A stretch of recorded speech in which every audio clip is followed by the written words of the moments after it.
Vocês estão prontos para receber a palavra de Deus? Glória a Jesus, glória a Jesus. Abra por gentileza a sua Bíblia comigo, na primeira carta de Paulo a Timóteo, no capítulo 5 e no versículo 8.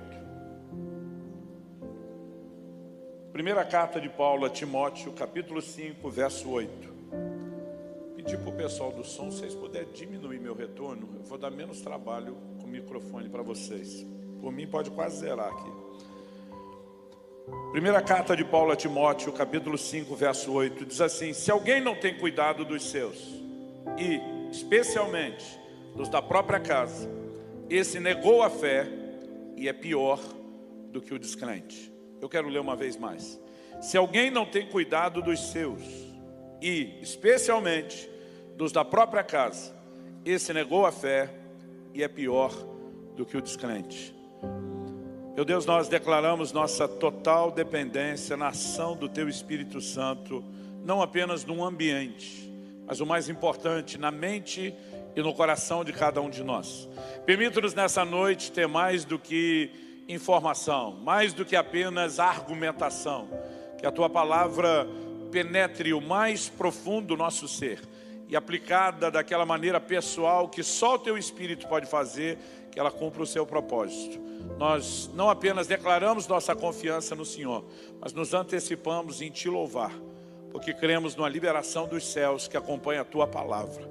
Bendito seja o Teu nome. Oramos em nome de Jesus. Amém. Amém. Bom, o apóstolo Paulo, a partir desse texto, nos revela algo importante. Quando ele faz a afirmação, se alguém não cuida dos seus, o contexto do cuidado aqui fala de cuidado material.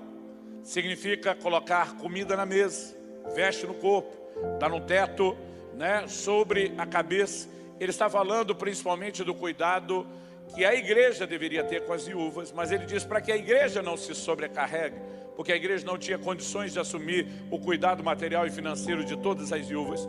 Paulo começa a separar quem eram aquelas que não tinham arrimo de família e precisavam ser amparadas pela igreja, daquelas que tinham filhos ou netos. Então ele diz, estes devem aprender a recompensar seus progenitores, porque isso é bom, é agradável diante do Senhor. E nessa seleção, ele começa a chamar os familiares à responsabilidade de cuidar dessas viúvas. E é nesse contexto que ele faz a declaração, se alguém não cuida dos seus. Mas apesar do contexto imediato especificar que é cuidado material e financeiro, a expressão de cuidado na Bíblia, ela é sempre maior do que meramente a que foi abordada no texto em questão. Por exemplo, na mesma epístola, dessa vez no capítulo 3, Paulo está falando a respeito daqueles que eram candidatos ao ministério, almejavam o episcopado.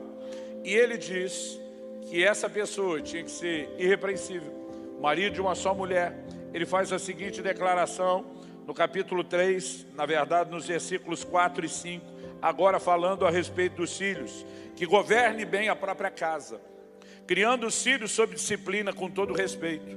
Pois se alguém não sabe governar a própria casa, como cuidará da igreja de Deus? Em outras palavras, ele está dizendo que o camarada, antes de querer ser pastor dos outros, primeiro tem que ser pastor da sua casa. Se não governa e não cuida espiritualmente da sua casa, não deveria governar e cuidar espiritualmente da igreja. Então existe cuidado espiritual, não apenas cuidado natural. Nós podemos acrescentar uma outra área, que é quando Jesus ouve a declaração pública do Pai Celeste, no dia do batismo, lá no Jordão, feito por João Batista. A Bíblia diz que o Pai Celeste declara em voz audível, mas gente escuta isso: este é meu filho amado, em quem me comprazo. Eu não sei se você já parou para refletir nisso, mas Deus não diz, esse é o Messias, creiam nele. Deus não disse, esse é o Salvador do mundo, é melhor vocês aceitarem o seu ministério. Ele apenas fez uma declaração de amor para o filho que lhe dava prazer. Agora a pergunta a ser feita é, a Bíblia diz que Jesus já tinha 30 anos de idade, homem feito, maduro. No lugar onde eu vim, isso não é feio, a gente diz marmanjo. Eu não sei se essa palavra cai bem aqui, em algum lugar, esses dias eu falei, e esse Brasil, às vezes as palavras têm significado diferente. Alguém não gostou de eu chamar Jesus de marmanjo. Mas homem feito, adulto, se ainda assim o Pai Celeste está expressando amor, o que o leva de alguma forma a reconhecer a necessidade daquele tipo de afirmação e cuidado. A pergunta a ser feita é: o que nossas crianças, com uma personalidade em desenvolvimento, não precisam quando falamos em termos de afirmação, de expressar e comunicar, né, a importância que elas têm. Então nós precisamos entender que no todo, no pacote bíblico, cuidado é material, é emocional e é também espiritual. E eu creio que quando a Bíblia está falando do cuidado necessário à família, ela não limita ao cuidado material. No entanto, mais importante do que entender a questão do cuidado é entender no que implica a negligência. O apóstolo Paulo fala com todas as letras possíveis que se alguém não cuida dos seus em qualquer uma dessas áreas de cuidado, negou a fé. Tem uma tradução que diz renegou a fé. E aí vem uma classificação no mínimo assustadora. E é pior do que o incrédulo. Se a Bíblia nivelasse ao incrédulo, a situação já não estava boa. Até porque você sabe o destino final do incrédulo. Não é apenas o seu estado momentâneo. Mas quando a Bíblia diz que alguém que negligenciou a família é pior do que o incrédulo e negou a sua fé, o que eu e você precisamos entender é que a Bíblia não faz uma distinção que muitos crentes tentam fazer na prática, de separar a fé de um lado, família do outro. Essa dicotomia vem sendo feita por muita gente. Camarada chuta a família, briga com a mulher e os filhos em casa, vai para a igreja adorar a Deus, levanta as mãos, acreditando que está tudo bem. E eu quero te dizer, não é bem assim que funciona a dinâmica. E muitos textos da Bíblia sustentam isso, não é apenas o de 1 Timóteo 5,8.